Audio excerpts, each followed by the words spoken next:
When he entered Formula One, Matra boss Jean-Luc Lagardère quite sensibly opted for a two-pronged approach.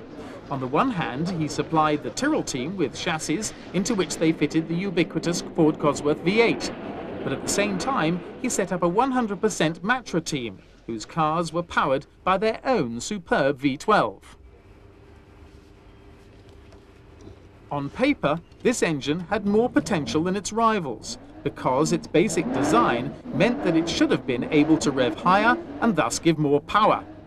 But on the minus side, it was a lot thirstier, and worst of all, a lot more complicated. Consequently, it took longer to develop, particularly as the team was a lot less experienced than its British counterpart.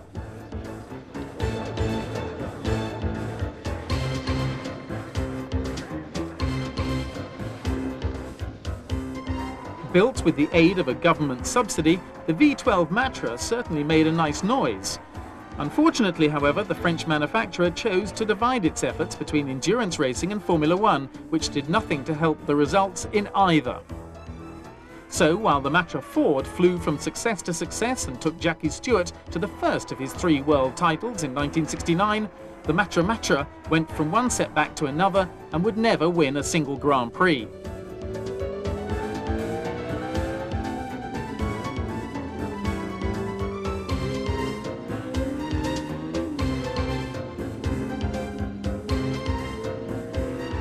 In fact, it wasn't until 1977 that the V12 won, and then it was fitted into the back of a Ligier, driven to victory in Sweden by Jacques Lafitte.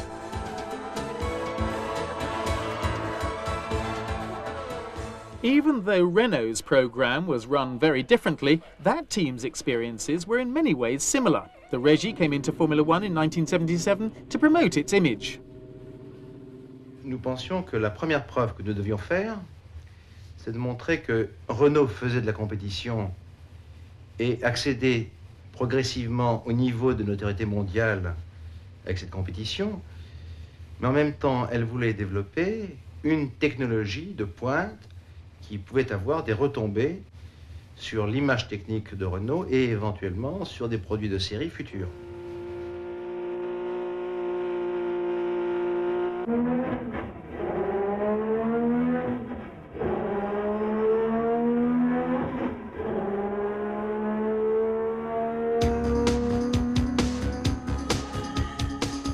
"20 years earlier, Mercedes, relying on its industrial and financial power, only had to beat a number of small Italian teams who did little more than tease the industrial giant.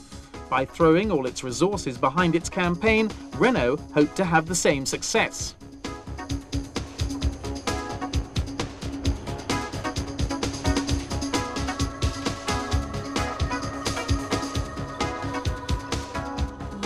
But times had changed. The advent of sponsorship had changed the game.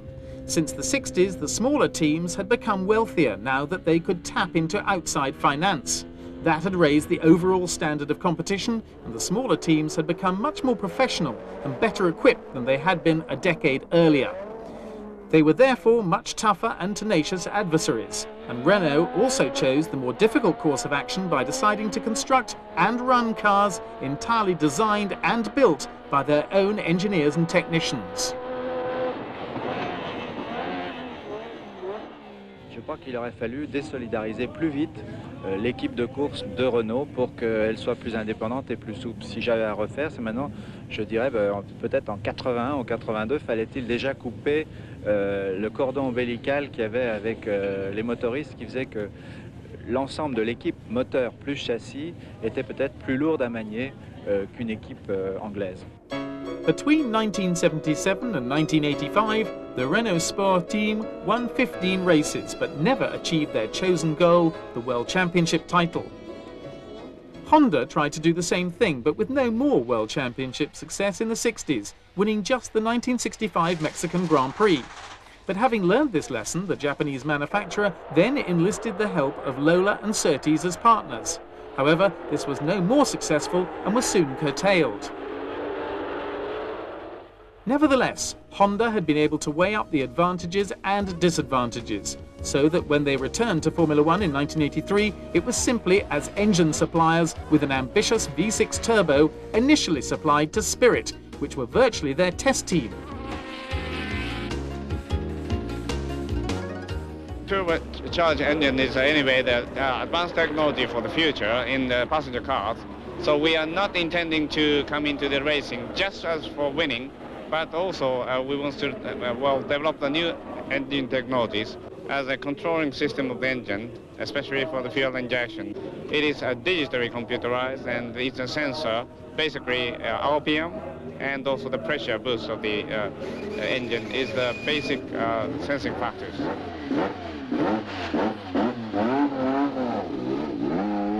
Honda's approach set new standards in that they drew on all the major elements from their factories and seemed not to have a budget.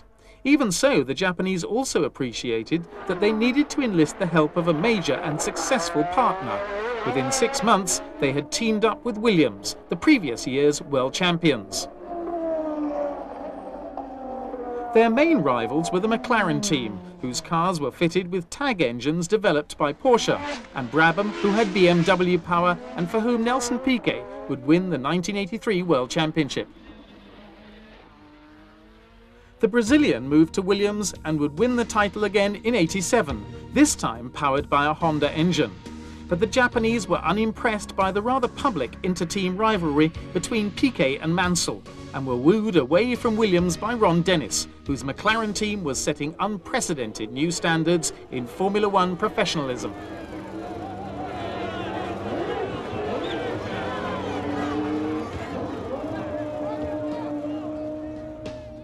Once again, this partnership was one between a large automobile manufacturer and a small specialized team concentrating solely on Formula One. But the McLaren team was no longer what the French had once referred to as a garagiste. McLaren was now a highly professional team with very tight organization which left nothing to chance, whose perfectionism, presentation and preparation surpassed anything previously seen, helped in no small way by a sizable budget courtesy of sponsors. What Ron Dennis had done was to set his sights higher than perhaps anyone before. He wanted to totally dominate the sport with faultless reliability, reaping total success. He found the budget and in so doing established new standards for his competitors to aim at. In the meantime, this battle plan, allied to Japanese stringency, would carry all before it. Into this perfect mix, Dennis added the best two drivers he could find, Alain Prost, the champion of the 80s, and the only man perhaps capable of beating him on a regular basis, Ayrton Senna.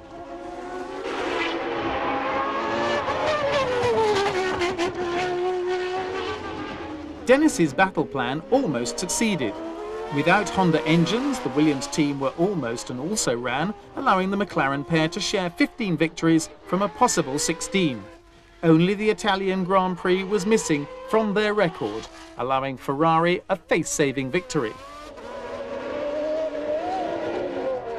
Honda, with McLaren, would win the 89, 90 and 91 championships, giving them a full house total of 6 constructors' titles in 6 years and 5 drivers' titles. Only Ford and Ferrari had more victories, but over a much longer period of time. Between 86 and 91, Honda's engine dominated Formula One, almost without rival. But by the time the Japanese manufacturer decided to quit Formula One during the 92 season, they had found a worthy rival. Ce matin, nous avons terminé la négociation et avons signé avec Williams un accord de partenariat valable sur 3 ans, 89, 90, 91, où nous fournirons les moteurs à l'équipe Williams. Renault had pulled out of Formula One at the end of '86, having failed to win the world title and suffering a period of financial difficulty. Now they had returned as an engine supplier to the team who had first taken Honda to victory. Frank Williams and Patrick Head still led the team. Patrick Faure, the boss of Renault Sport, was less demanding than Ron Dennis had been. He wanted victories in '90 and to be a World Championship contender in '91. Bernard Dudot's Renault engine team had spent its 2 sabbatical years usefully, taking advantage of the time and change in regulations to design a V10 like Honda's. The new rivalry of Franco-British team versus Anglo-Japanese had the scent of a Europe versus Japan confrontation. Frank Williams' team, however, still didn't have the strength of Ron Dennis's McLaren. It would take 2 years to rival them. But Renault's engine was immediately promising, and they had found an associate of a calibre that was missing during their previous efforts with the turbo. A team that was very experienced, could react quickly, and was totally independent, allowing it to exploit its partners' effective means without the burdens of a large enterprise. In order to beat McLaren Honda, both Williams and Renault quickly realised that they would have to take engineering risks so that their rivals' weak point became their conservatism. To begin with, this proved costly until they became reliable, and then they began to pay off.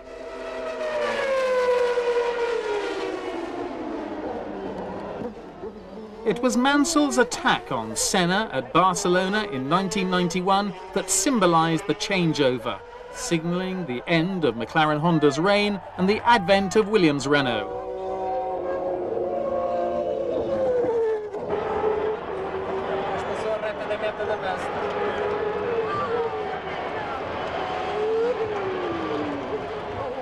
Even so, Mansell, in spite of winning 5 races, was still unable to prevent Senna winning the title.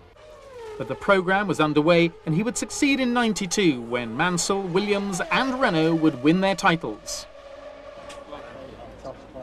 Thanks, guys. Where Renault had failed in their turbo era, and where Scuderia Ferrari also failed, was that they did not have the partnership enjoyed by McLaren and Honda, Williams and Renault. They illustrated that after 80 years of Grand Prix racing, the battle between major manufacturers and specialised teams was a draw. They had to work together to be successful. That way, it was possible to draw the maximum amount of knowledge and enthusiasm from the former to begin with, but also the great financial power from the latter, who could invest much more heavily.